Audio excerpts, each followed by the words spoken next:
Fantasy Coaches Pod. Ooh, a little early, but welcome to the Fantasy Coaches Podcast. Today, I'm going to be your host, Jabron Curtis. Unfortunately, Steve couldn't make it today, but he's doing fun things while we're recording this running back preview part two. So I have my man Rob with me. How you doing, Rob? Good, Jibs. How you doing? Oh, I'm pretty fine, man. I'm so interested to talk about these low tier running backs, and we're gonna get these listeners maybe a little discount shopping list. If I had a blue light, there'd be a blue light special right now, but you can see it's all bathed in orange, so we'll call it an orange light special. Oh, I see you're a Bengals fan too. Just not by choice, just born Not. and bred that way. Well, it's lovely. I got actually a little news bit for you, so with the Bengals, but yeah, we're gonna start with the news. Obviously, guys, any place you can find us, like you can find us at the Fantasy Coaches fantasycoaches.com, where all our news articles, rankings, disputes, and stuff like that. Rob, can you tell listeners where you can find you on Twitter? At Rob Maddox 2, that's my Twitter handle. Find me on Facebook. I just started an Instagram. I really haven't got that up and running yet, but I just started a fantasy Instagram. I still do all my duck faces and my selfies on my regular Instagram, but we won't talk about that. Well, I probably got a couple duck pictures on Instagram myself, but we won't get into that either. But starting off today, we're gonna just go run through the news. Like I said, we were talking before the show. Basically, nothing's really big happening, so it's all a bunch of training camp buzz. So starting with Julio Jones got a little leg injury, so obviously they're gonna like make him go a little slow with it, kind of put a cap on his practice days. So, Rob, I don't know if this kind of puts a little hamper on if you were going to draft Julio Jones within that round four range when in redraft leagues. I'm not big on Julio this year. He's an older receiver. He's just I think he's going down AJ Green sort of plane here. Lower leg injuries and whatever he's had. I'm not big on him in that offense because that offense runs through Derrick Henry, like starts and finishes through Derrick Henry. So I didn't have him any higher than the sixth round for myself, but so this doesn't change that.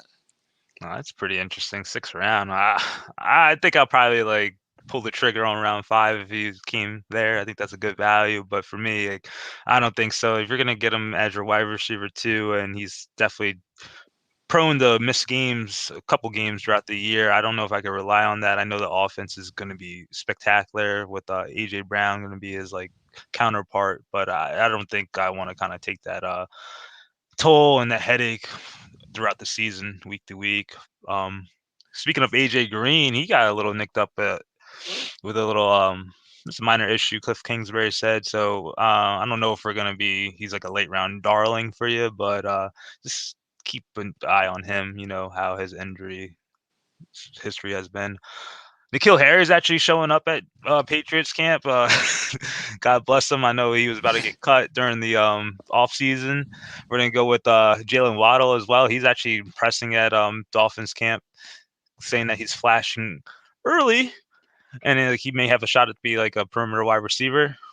Matt Stafford, we had a little news flash about his hand injury, a thumb injury, but he's came back and practiced in full.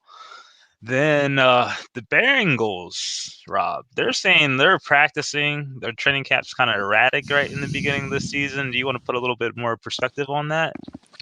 Well, it appears like for once the defense is a little bit ahead. They got a lot of veteran guys in on the defense, so the offense has been struggling. There haven't really been any line issues, but Joe Burrow's had some issues, and this is coming from some of the beat reporters and some of the people who actually witnessed it during camp. But Joe's been limping slightly on his repaired knee and been a little skittish, like lifting his leg up when the rush is coming. Um, they're giving him a rest day tomorrow, which is probably good. And I think he'll work through this. But yeah, the defense is ahead of the offense right now. And if we can get the offense leveled up and Joe is actually, in fact, completely healthy and back, I think we'll be fine. Oh, I agree. You guys spent good fortune on your defense during free agency, and they're definitely a sleeper DST in my opinion. So you look out for that. But Obviously, I don't think that still puts a hamper on the 3 wide receivers value and Joe Mixon, in your opinion? I think Mixon is going to have a huge year. In my opinion, last year when the season started to slip away, and maybe I shouldn't say this, but I think Mixon sort of gave up on the team and laid down for the season, sort of similar to AJ Green 2 years ago. And you can't really blame the dude. The season was clearly lost, and he had a nagging injury. So why push it? It was the whole foot injury thing. But I think as long as things are going well and we're winning, I think Mixon's going to have a big year because he has literally, really no competition for carries. Like No. you'll get some Samaje Perine here and there, but yeah, he's still Samaje Perine. Yeah, they got rid of Giovanni Bernard, and he's been a staple down there, so he definitely has a shot to have an increased role in the passing game. But to end our news, Kenny Galladay pulled his hamstring on Tuesday. He's been kind of back, all kinds of injuries over the last couple of years. I don't know if it's a guy that you kind of like, Rob. I liked Galladay with Detroit until he started getting the injury bug on the reg. I didn't think that the Giants was the right place for him, and I think Daniel Jones is the right quarterback. I'm not sure that Joe Judge is the right coach for him. I hope he does well, but I won't be buying in on any shares of him. Nah, me neither. But that's coming from an Eagles fan. I just think the offense, like you just literally have to think that Daniel Jones is going to succeed. I know he probably got sustain a good wide receiver one, but still, there's a lot of options in that passing game for me. So I don't want to really kind of get into that. And then the quarterbacks, finally, Philip Rivers, keeping the door open a little bit in just case the Colts want to call him just to come and have the boat steady for a couple weeks, 5 weeks or so, if Carson Wentz is due to come back in October. And then Andy Dalton, presumably the Bears starter still. So Andy Dalton's been impressing so far in camp, and Fields has been good. He's not been great. He's been good, but they say Dalton has been really on point. And my personal feeling on this the whole time, and I'm sort of a Dalton guy. I have an autographed football over there right now. But my feeling is Dalton can succeed and put up good numbers and win when he's got good skill players. I think this very good. They can protect him. He can sustain that team and win games. And you don't need to put Fields in until things start going south. Oh, not at all. Like I think they should just keep it steady. I don't think they should just throw Justin Fields to the wolves like they kind of tend to do with like a lot of their rookie picks in previous past. But yeah, sky's the limit for the Bears. Like I know they want to win games. Obviously, Matt Nagy and Ryan Pace, their jobs on the line. So I don't think they Yes. want to just throw Justin Fields in as an experiment. They need a veteran. They need someone to just have that team humming. So we're gonna get into the main discussion, and we're gonna talk our second part of the running back preview. We gave you the top 24-ish. I think we probably went to 25 or 26 on Monday. So we're going to start with the second half of that. And obviously that kind of brings you into these running back threes. And they're a dime a dozen. There was a couple of them last year that kind of did have good seasons. But to start off, these high end wide receiver threes, we're talking about Mike Davis, Raheem Mostert, Melvin Gordon, Ronald Jones, Javonte Williams, and Travis Etienne. I guess we don't really talk about Mostert much on the podcast, so I want to hear your opinion on Mostert in that San Francisco 49ers backfield. Well, in some of my home leagues, it's been well documented my love for Raheem Mostert. I've had him on a roster for I think 2 of the last 3 years. Um, I love the guy's talent and I love the guy's heart. I wish he could stay healthy. I kept him in a keeper league last year to be my RB1, and he started the season on fire. But he's such an upright runner, and he takes contact and he gets hurt. But I'm hoping he can have a full healthy season, splitting a little bit of the workload when Jeff Wilson comes back and with Trey Sermon. Hopefully he can have a full healthy season, showcase himself, and get one last contract somewhere else because I think the dude is super talented, so fast. Yeah, I agree with you. Like I was kind of a Mostert's like pessimist just last year, and it kind of paid off. But like when you saw that when you saw him on the field, and even though sometimes it wasn't like sustained, but like he could make off and break off like an 80-yard play in a heartbeat. Like you said, his speed's unparalleled.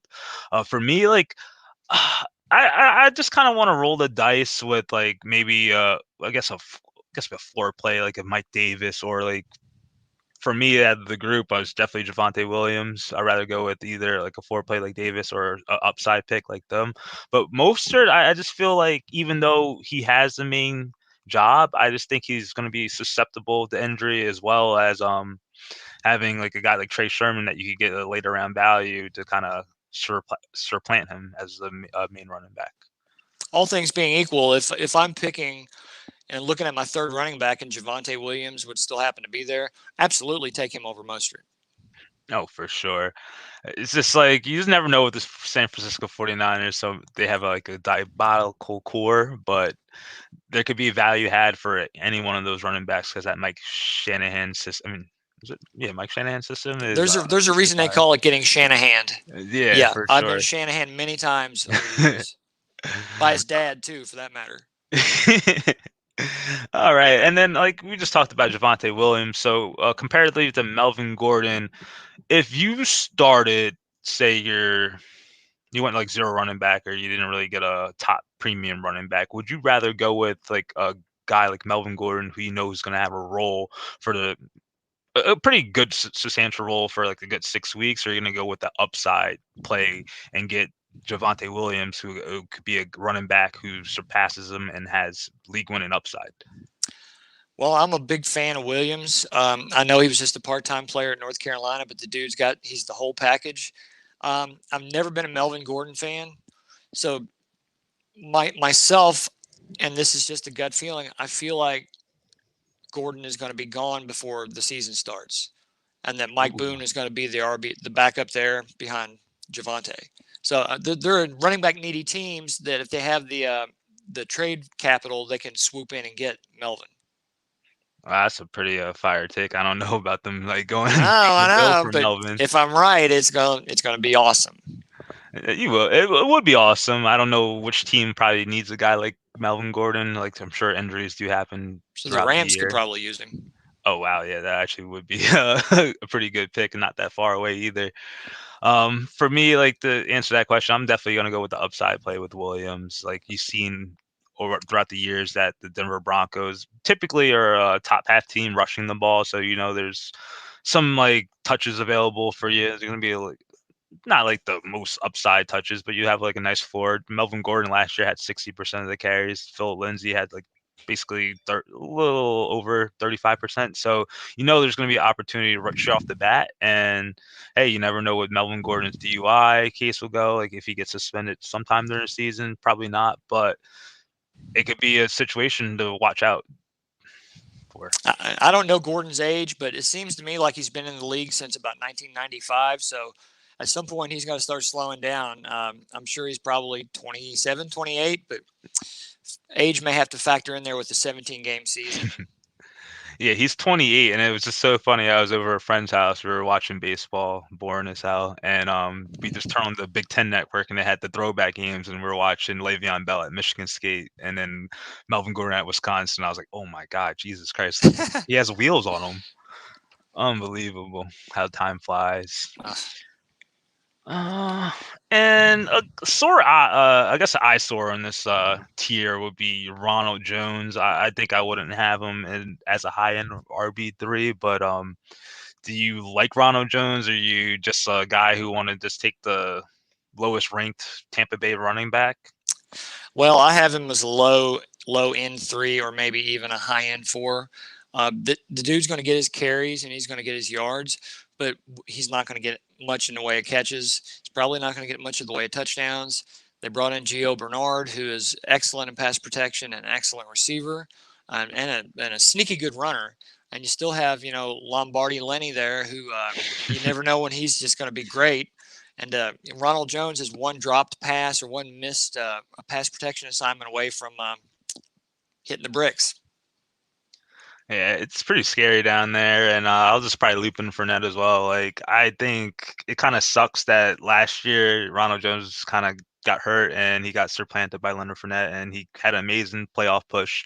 But right now, with Gio Bernard added to the mix, like Leonard Fournette was getting some heyday making catches, and if that goes away, he's basically just a halftime runner and a halftime pass catcher. Ronald Jones is just a runner, and then Gio Bernard is just going to be a pass catcher. So they're all sucking the value out of them. I feel the same way with the wide receivers as well. It's basically a roulette wheel week to week, whoever Tom Brady's feeling. So, poor Tampa Bay. But they got an elite team, so can't They're really. going to be a fun team to watch, but I really don't want to put my fantasy week on any of those guys. Oh no, no, no. Maybe Tom is a late round quarterback. And then we're gonna get into the low end RB3s. We just talked about Leonard Fournette. Oh, David Johnson, Damian Harris, Michael Carter, Kenyon Drake, and James Conner. So this is like basically some new guys, some fresh young legs, and basically the ghost of running backs past. James Conner, Kenyon Drake, Leonard Fournette used to be all superstars at one point, given like in the last 3 years or so. What's your favorite running back out of this group? Damian Harris is my guy. Okay, he's my dude. He's from just down the road here from me, from Richmond, Kentucky. I liked him better than Jacobs coming out of Alabama. Harris can catch the ball too if they would let him. Uh, he doesn't. He's not going to rip off a 70-yard run, but he's going to get you 6, 7, 8, 9 yards pretty much every time he touches the ball. If you can get Cam, and if Cam plays well, keep him in a quarterback. But if Cam does not, and Mac Jones takes over, I think Damian Harris could push. Oh, you push 1,000 yards and 7 to 8 touchdowns. That's pretty good for a low end 3. Totally agree with you. Like, depending league format, obviously, if it's a PPR league, I can't really see myself taking them. I know I'm just gonna get like 10 points maybe given week as like a floor for my RB3 or a flex play. Given that, he definitely has the best shot in the Patriots backfield at the moment. We know we can't rely on Sony Michel. James White will still have his passing downs role, but it maybe he gets a little lucky with Cam Newton. Maybe the touchdowns go to his side a little bit more. They want to protect Cam, and that could be a good thing. I like Michael Carter. I just don't like. I know the Jets is a fluid situation, and they haven't gave us anything on fantasy. Oh my God, look at this guy. Hey, bud, how are you? What's going on, everyone? What's good? What's What's good? going on? Yeah, familiar face in the crowd right now. You kind of ruined my Michael Carter talk, but Go ahead. I'll come in a second. Go ahead, finish up. yeah. So basically, dang, I lost my train of thought. But basically, yeah, the Jets haven't gave us anything, but there's hope for optimism with Zach Wilson and that new coaching regime. The Jets, that running back core is crazy. They have Coleman, P. Ryan, but I think Michael Carter is a good pick for you to make in the later rounds because you never know how that situation go. I know Tevin Coleman's has been in and out of the lineup. Michael Carter seems to haven't really like get it like in the NFL level. So if Michael Carter could easily take that job and be decent, like high upside RB2 for you late season. Well, the understanding I'm hearing, excuse me, coming out of camp is that Carter is already running as the one.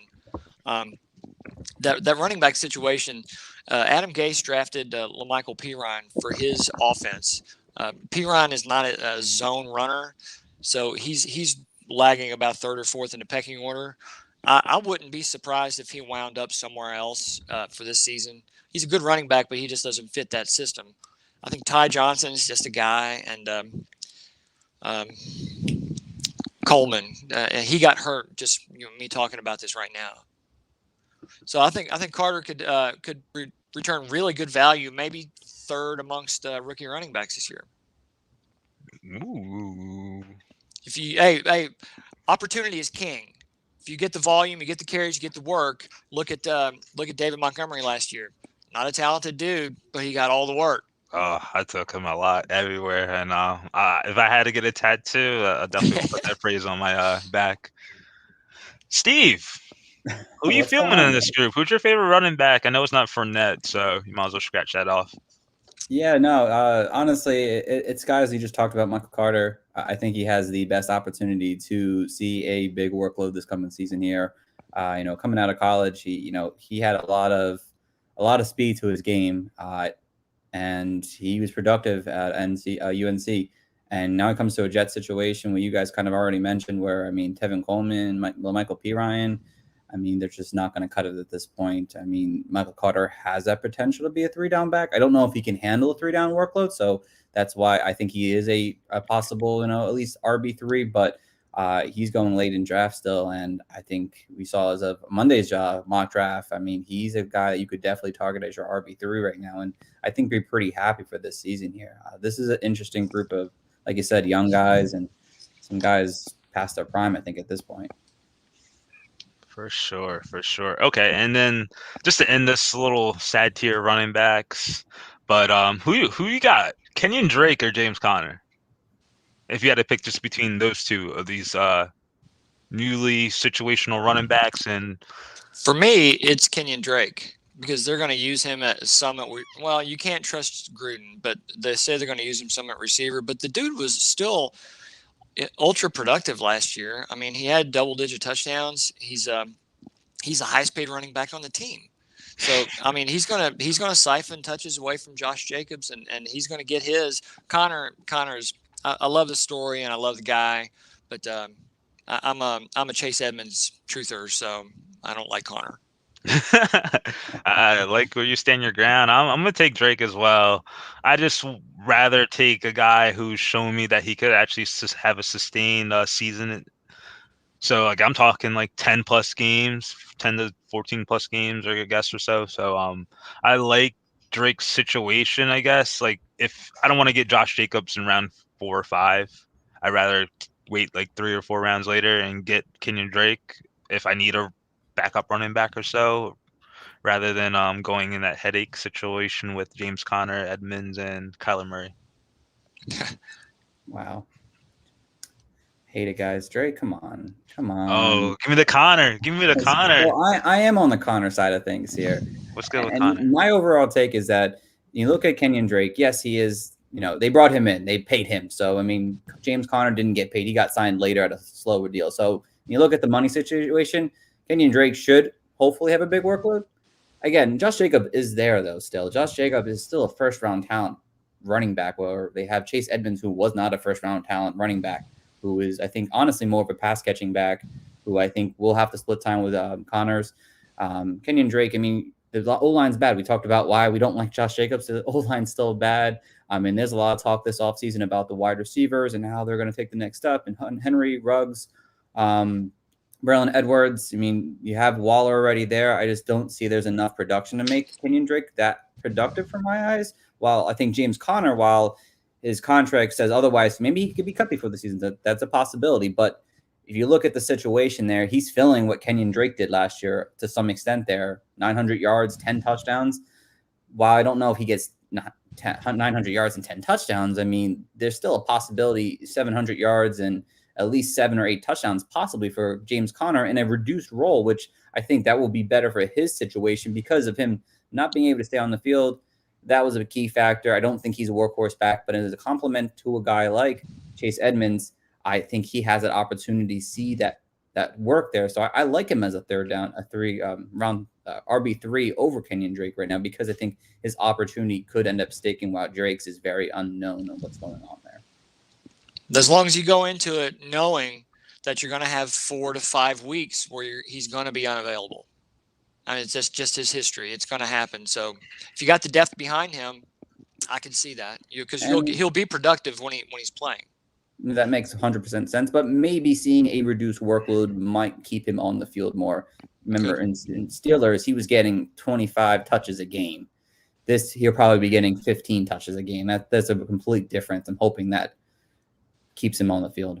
I don't know about no 25 last year. I felt like he was on the drive and then he'll be off 2 drives. But I remember the first game last year when he limped off the field and Benny Snell went for over 100 and everyone thought, well, that's it for Connor. He couldn't get through the first half of the first game.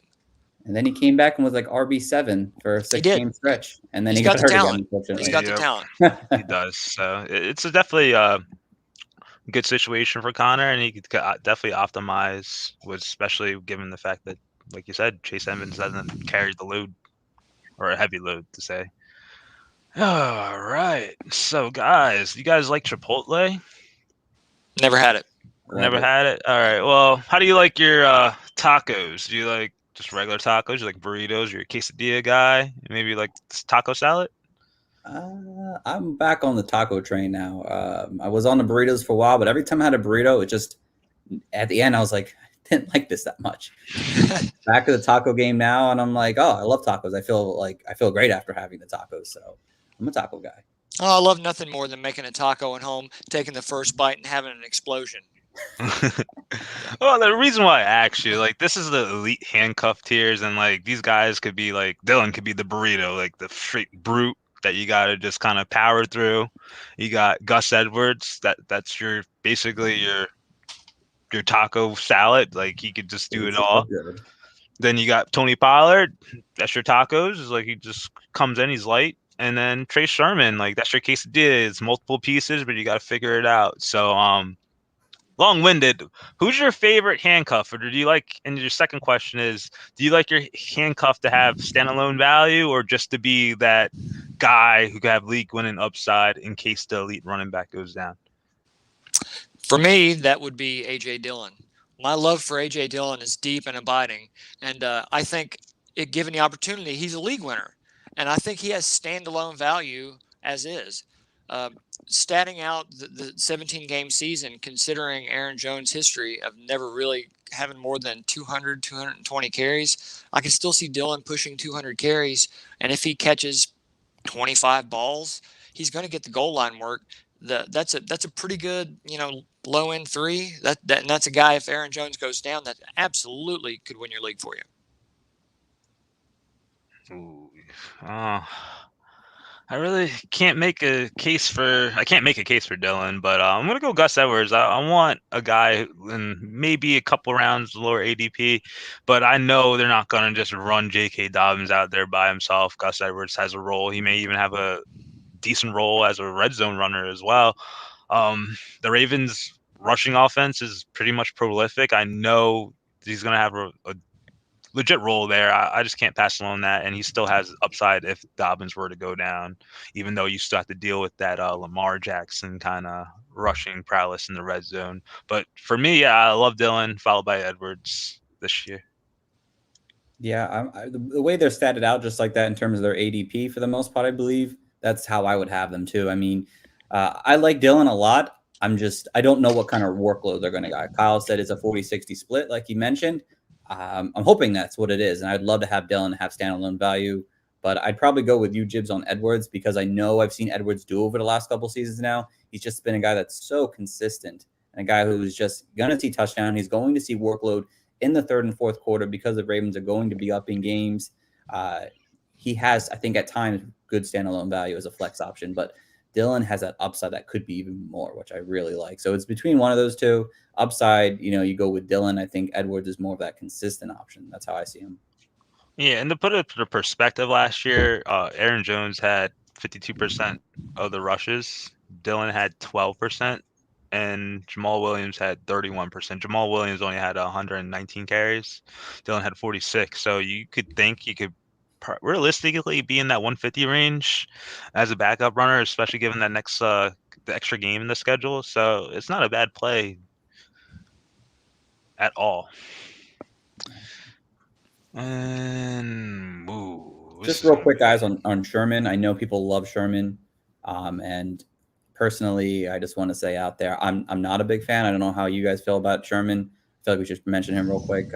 Personally, I feel like he is a guy who has injury history that I don't like about him. I think it's very inconsistent in the way that Kyle Shanahan uses his running backs. He just never really uses one guy consistent enough. Someone always is going to be mixed in there. I know people love taking him as their RB3 and thinking he's going to have a big breakout season as a rookie.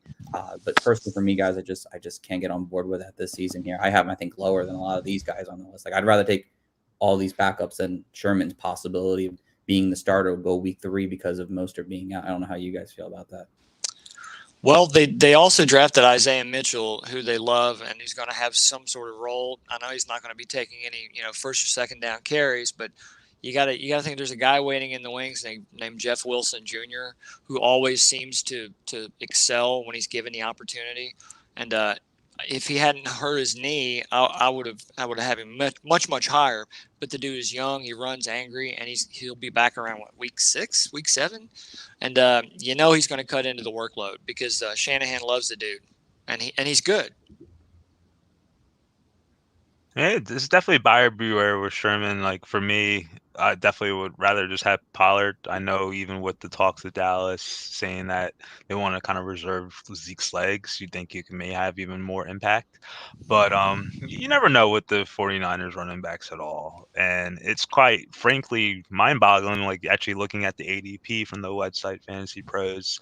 Like he's going ahead of Dylan, Drake, Singletary, Gus Edwards, like these are some of the guys like I like, and I don't know if I could kind of vibe with that, like just based off hype talk. So yeah, you made a great strong point right there with that, Steve. Thank you. All right, this is dynamic duo, like Wonder Twins. They don't really give you nothing. They gave you 10 carries and 12 carries. They get you 30 yards, and they get the rush and touchdown stoles. You're talking about the Bills running backs with Zach Moss and Devin Singletary. Coach Steve, since you are a former Devin Singletary truther, I want you to defend your position and give me why you should take Zach Moss or you should take the value pick in Devin Singletary a couple rounds later. So in reality, these guys fell in between all the backups basically on ADP currently. So I kind of put them in their own little category to talk about them because they're going to be your RB4s basically. One of these guys is going to be an RB4 or RB3. I mean, there's a lot of people who love Moss because his versatility on the offense and his power that he runs with. But for me, it's the injury concerns that I don't like Moss this season still. I still can't get on board. I like what Kyle said though just now on YouTube. I like their prices because you're getting them as your RB4 hopefully. So I'm okay with either one if I was going to take that route. But in terms of who I like more, I'd probably still lean Singletary. I think Singletary kind of had a down season, and I think he's going to bounce back this coming season here. Maybe not to the extent that I was raving about him last year, unfortunately. But I just feel like Moss is going to go ahead of a lot of people's opinion because they think he's going to be the starter this year. But I'd rather just wait on a guy like Singletary who's fallen in draft still, and I think he can present still that upside, especially in the passing game. While Moss, he might have that upside, but the injury concerns just kind of weigh me off of him right now. To me, I don't think it matters to me who starts and who gets the majority of the first and second down carries because Josh Allen, is going to get the touchdowns. He's going to poach like most of the goal line work. I don't know how much Moss is going to contribute in the passing game, and Singletary at least has the potential to catch a swing pass and go the distance, or to at least get you those PPR points that I don't think Moss can. So for me, it would be Singletary. Given the choice, I wouldn't have either of them, to be honest. Agreed. I don't want either of them. I just think it's a big headache, and I know Josh Allen, he could be definitely a threat in the red zone as well. And the fact that both of these rushers barely, did they even crack 1,000 yards between both of them? I can find out. I don't think it'd be very close. Combined yards or rushing? Combined rushing yards. I'll find out.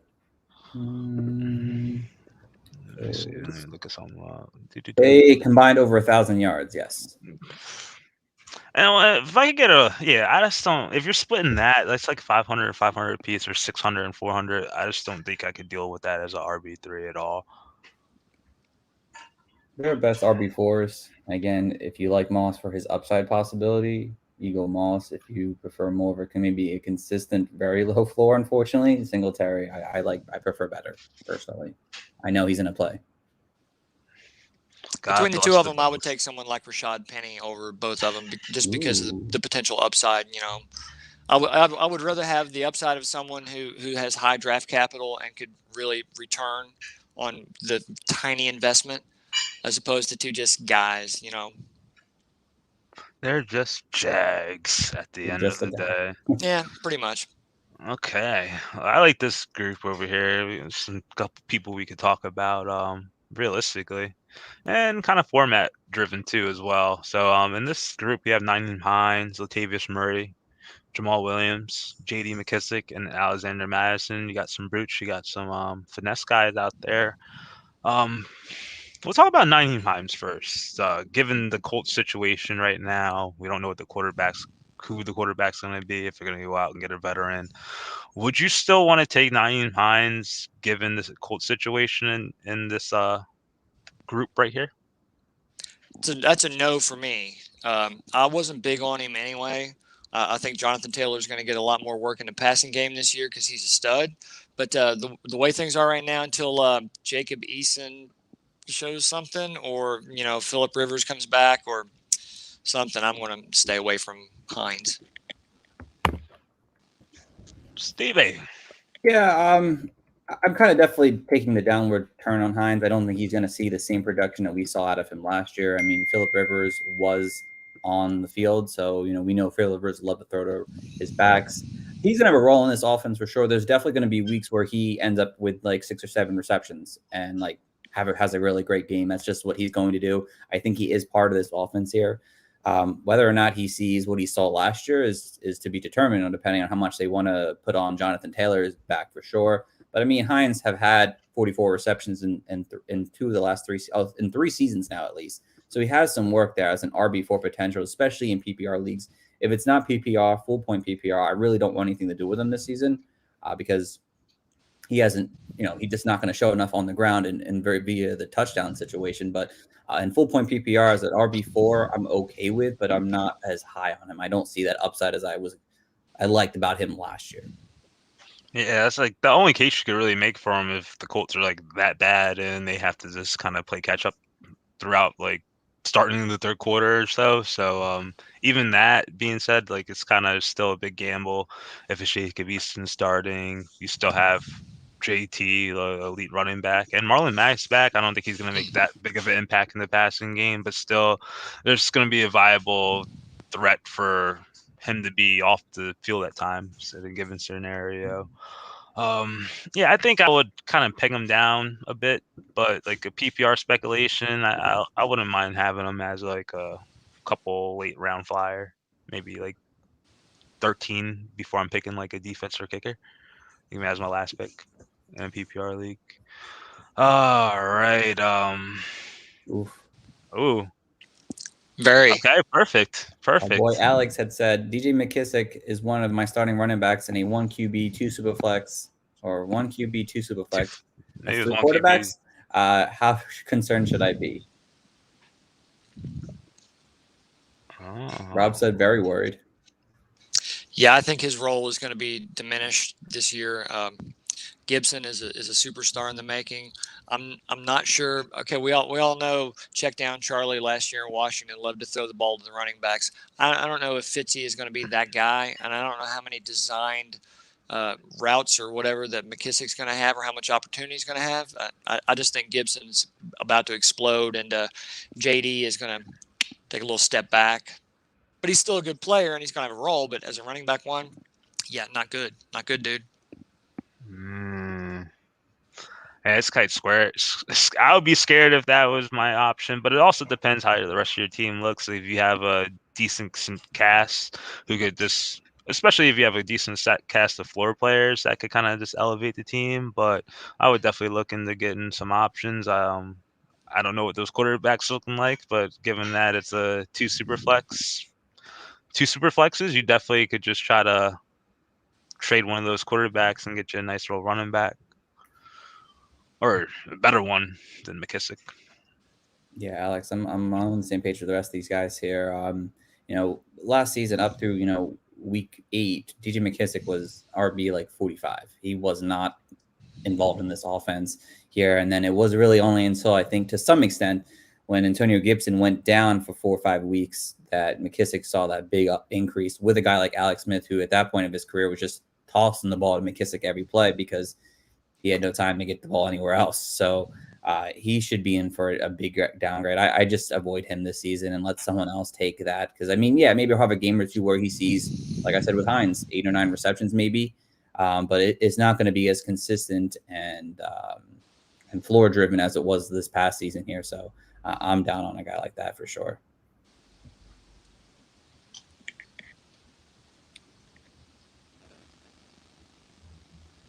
You're on mute, Chibs. Yeah. And just to wrap this little group up, so I know recent years past, Latavius Murray, Alexander Madison, always been taken as legit like elite handcuffs. Which of these two do you like more for 2021? Murray probably, because that offense is going to struggle passing the ball, at least the first part of the season until Michael Thomas gets back. And I know they added Devonta Freeman. Don't know exactly what role he's going to play, if any. I don't think he would cut into any of Murray's work because Murray's more of a even though he's fast, he's more of a banger, big guy. So I guess considering the situation, I would take Murray, hoping to get some early season return and hopefully have someone I could rely on more later in the year. I'm going. I don't know. Yeah, I'm gonna go with Murray. Like I feel like Alexander Madison is just the Dalvin Cook show, and like last year you can see like Dalvin Cook pretty much getting like 400 touches, and then Alexander Madison just pretty much amassing a measly 109 carries. And like I know Dalvin Cook missed a game, maybe 2 last year, so he probably got a couple. His little stat line got elevated just because of that. So I don't know how big of a role Mike Zimmer wants to give him, and if they're even looking to protect Dalvin Cook like that. But I'd rather go with Latavius Murray. He showed me there's random weeks where Kamara just playing, and then he just rips off 15 carries and he gets a touchdown randomly and gets you like 13, 14 points on a whim. So I'll go with that, especially given the situation with the Saints without legit pass catchers or proven pass catchers. Yeah, Murray is that type that if you want a possible flex option some weeks, he's that guy. He's going to be involved in this offense for sure. He has standalone value at times for sure. And the way that this offense is looking, especially with Jameis Winston, apparently not being able to hit some bags earlier today. It was on Twitter. It's hilarious. They're going to have to run the ball with someone, and it's not going to be Jameis Winston moving around in that pocket ever. So Murray has a standalone value. Although I do love Madison, I think he's a great talent. It's just that you're relying on Dalvin Cook getting hurt, which is possible. But if he doesn't get hurt, Madison's standalone value doesn't present the same consistency as Murray. While Madison's finishes might look okay, decently over the last couple seasons, it's just a game by game situation that you'd rather take a shot. Go with Murray unless you're taking that high risk with a guy like Madison. Yeah, Madison's the lottery ticket or someone you can hold hostage from the Dalvin Cook owner in case something happens to Dalvin Cook. Exactly. Best way to play. And if you're the Dalvin Cook owner, you should definitely lock up Madison in round 9. Always. Yes. It's go out of your way. I don't care if you're taking him early, round 9. Overdraft him, yes. Yes. So I got to go, guys. Keep going at it, guys. Loving it. For sure. Peace out, Steve. See ya. All right. That was pretty good. A little pop in. Seeing how we're doing, but that ends the mid handcuff tiers. We're about to get into the diamonds in the rough. Like these guys are the guys that, hey, could make or break, or they could be back on the waiver wire. But then, like some of these guys are also candidates to be a waiver wire ad sometime throughout the season, give and take how things go with their starter in the position. But RB5 types, we got Philip Lindsay, Marlon Mack, Tariq Cohen, James White, Rashad Penny, who you mentioned previously, Damian Williams, I'm hoping, Chuba Hubbard, and Tevin Coleman. For me, this group makes me want to throw up. But for our listeners, we definitely got to find one person that kind of might just shine a light and give them some glimmer and hope for their fantasy rosters at the end of drafts.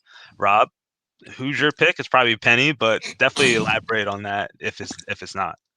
Well, for me, you can throw Cohen out because I think Damian Williams is going to take a big part of that role. And Cohen's not really healthy yet. He's not proven to be healthy yet. And then you got a couple more of the lottery ticket guys like Hubbard, who could be a league winner if something happened to CMC. I was going to go with Damian Williams. I've been a big fan of the guy all the way back to his Miami days.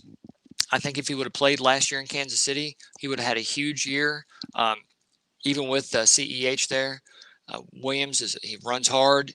He comps very well to David Montgomery, size and speed wise, but Williams runs like every play is his last. He's got a nose for the end zone, and he can catch the ball. I remember some of those wheel routes that Mahomes would look for him down the field, because I pretty much own Williams every year. So he's one of my favorite low end guys you can get for almost free. And if they can't drive David Montgomery into the ground like that again this year, they just can't. They rode him hard last year, so they're going to have to sprinkle Williams in there. I think he may have some standalone value from week to week, and if something happened to Monty, then Williams could turn out really nicely for you. I agree with you. I think Matt Nagy, like he says, he wants to give him 20 touches a game. Like, I don't think that's going to happen with given the group of people they have between Cohen and Williams. I like Williams. He's getting a lot of buzz as of lately, like at a training camp, so he has some hope and optimism. For me, I'm going to go with Marlon Mack.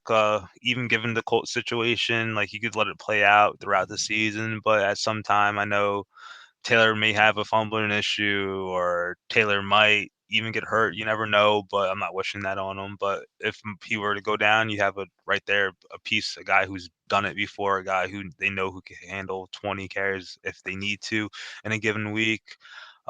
We've seen last year that they had the cast of Hines, and they also had Jordan Wilkins and other people coming at times, but I think Marlon Mack could be a nice little 1B to Jonathan Taylor's 1A. I don't think he may have a similar profile as Gus Edwards at the end of the year. You never know, but I like him. And then obviously, if you wanted to speculate, like, you never know how training camps will go, but if you want to take a shot on Tevin Coleman, especially if you missed out on RBs throughout the draft, this is a guy you could use on your last pick who may have a decent shot to be a co-starter for the Jets in the beginning of the year, just to kind of level you out, and then you can see how things go. If not, like, it's your 13th round pick, drop them on waivers and reload and listen to the waiver wire show. That's all I gotta say.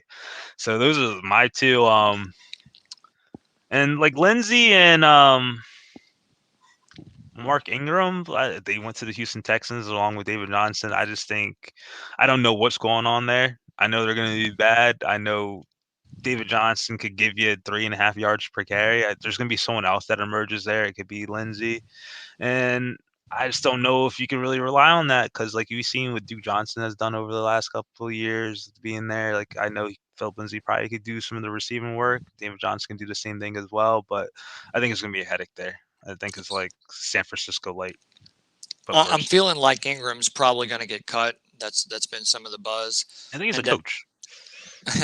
And he could wind up in somewhere like Atlanta, which wouldn't be good for me because I own Mike Davis in a lot of formats. So, or he could even wind up in LA. Who knows? I like Lindsey, but he is what he is in Denver. I'd like to see him get a little more of a shot to run the ball in the early downs and see if he can be a pass catcher. I know he's not going to really be much in pass pro, and he's definitely not a short yardage guy, but he's talented. I mean, he's a talented dude. Yeah, he's gotten over 1,000 yards as an undrafted rookie. He's can't handle a full workload, but like, I know he could just come in. He definitely could help David Johnson out. Like, I think if they're not running him into the ground, I think he could be a little bit more efficient. But still, just that whole Houston Texans quarterback situation looms over, so it could just be basically a shit show if everything goes wrong. Oh, it's going to be a shit show. And I would back to Marlon Mack. I would love to see him have a good year, because that would give some hope to Cam Akers and Cam Akers, fans, because big fan of Cam Akers. Would love to have him have an example of someone who came back full strength from that Achilles. Yeah, and I kind of think they profile similar. I know Akers is younger, but like believe like Marlon Mack's like a one cut guy Mhm. who likes to do that similar stuff. So hey, maybe I'm hoping the best for Cam Akers. I was definitely loving him where you could get him at drafts before the Oh injury, yeah, and it so hurts. excited. Yeah. Like you're either a believer or a non-believer. So uh and then lastly, Rob, is there anyone that we haven't mentioned that you may even like even further down the list that is outside the top 60? Well, you got Larry Roundtree in San Diego, L.A. Los Angeles. Yeah. Hey, Okay. old timer. Love Yeah, it. I know, right? You got him out there. So you have Austin Eckler, who is again was an undrafted guy, but he's a good back, but he's not a 225 carry guy. Joshua Kelly is pretty much, and then he's pretty much played himself out of the league after one season. He was terrible. Big Uh, Josh Kelly guy last year. there's going to be some opportunity for Roundtree to play. He's got quick feet. He's a big guy, but he's a quick cutting runner. Uh, it may take half a season and an injury, which, like you said, we don't want to wish an injury on anyone. But and I don't think he won't be drafted. He probably won't even be picked up off waivers anytime in the first few weeks. But if you got an IR spot and you got someone hurt and you got an open spot, pick him up and stash him on the end of your bench because you're not out anything if he doesn't do anything. But he's got a little bit of draft capital. He's got a little bit of a wiggle to him. And he's a big guy, so there could be some opportunity there. Eckler's he's not a bell cow back, so just takes an injury or two behind him, and then this guy is stepping up and getting 12 to 15 carries a game. Oh, for sure. And there's also been buzz saying that the Chargers want someone to kind of come in for the red zone duties. I know Eckler will get his share, but they need a bulkier guy and not throwing a slight Austin Eckler into the red zone time after time. For me, just going off the same point, like backup running back, I'm gonna go with your Bengals, Samaje Perine. Like I know, like he may not have a explosive opportunity in the offense, but hey, if something were to go down, like that would be the first guy that's gonna be on the waiver wire site. So, uh, wasn't that bad last year and like, limited opportunities, but hey, like he's gonna be a guy. Like I know they use Giovanni Bernard. I know they want to increase Mixon's workload, and like a believer, I'm not off the Joe Mixon bandwagon. So this is another endorsement to the backup running back or just the backup running back role in the Cincinnati Bengals offense. I can tell you as a Bengal fan and someone who watches too closely that if Mixon went down, what Zach Taylor will basically do is what he did last year. One week it'll be Samaje Perine, the next week it'll be Travion Williams, and now you got Chris Evans and potentially even Puka Williams in the mix. So he's going to go with the hot hand, and it might even be from week to week. You could have a good week out of Perine this week, and the next week they want to see what they got in Williams. So it's a crapshoot there, and you kind of got to stay plugged in to the beat writers and to the watching during the week and practices and stuff, and see who's getting the reps. Because Zach will he'll mix it up on you. Oh, you will want that in as a head coach because you got to keep these defense off their I guess off stable feet. So but yeah, that's a lot of running backs. Maybe a couple that I liked, some that we didn't like, but we kind of went through them all. Hopefully, you're not playing in like a 16-man league because then you got to go even deeper. But Rob, it's been a blast talking Bengals, talking running backs, hearing your takes. Like you definitely inspired me to definitely change my outlooks on a couple of these late round running backs. So thank you. Good first pod with you. Nice to meet you. Look forward to doing more and always open to other opinions. Change my mind because I'm not always right. I might tell you I am, but I'm not always right. I'm a sponge. I like to soak it all in, and then when draft day comes, I'm like exploding because I just like, oh, just take that tick and kind of pick the wrong player.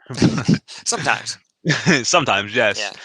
But if you'll pick the right players if you go to the fantasycoaches.com where you could get all our latest news articles, our rankings, our fantasy coaches put articles up every week. Rob's definitely been one of the guys. Definitely, if you guys haven't heard, I know we just did our charity leagues, so we'll definitely be doing more of those throughout the year or even next year. So also stay tuned on that. Don't really know much going on besides training camps. We do have the Hall of Fame game tomorrow night, so it's good to have some kind of football back in our lives, guys. As always, you can find me at Hot Take Honcho on Twitter. Rob, you want to let them know where you can find you at on Twitter? Rob Maddox 2. Rob Maddox 2, and as And always, 1. I'm 1 too, but at 2. Yeah. and you could reach out to us on Twitter at Coaches Fantasy. And definitely leave us any of your thoughts, any funny things. We like it all. Memes, send it all our way. Questions, let us know. But as always, it's been a great episode. We're gonna talk wide receivers next week, and I'm sure there's gonna be a lot of heated debate because wide receivers can be sliced anyway. Just how you feel about them. So I'll catch you on Monday, guys. Rob, you could catch him later, and I'm sure you're going to be on plenty of the articles upcoming. So My DMs are always open. Hit me up. Questions, whatever, complaints. all right, I'm avail. he's there for you guys. Make him good. All right. I don't know how to. Oh, here we go.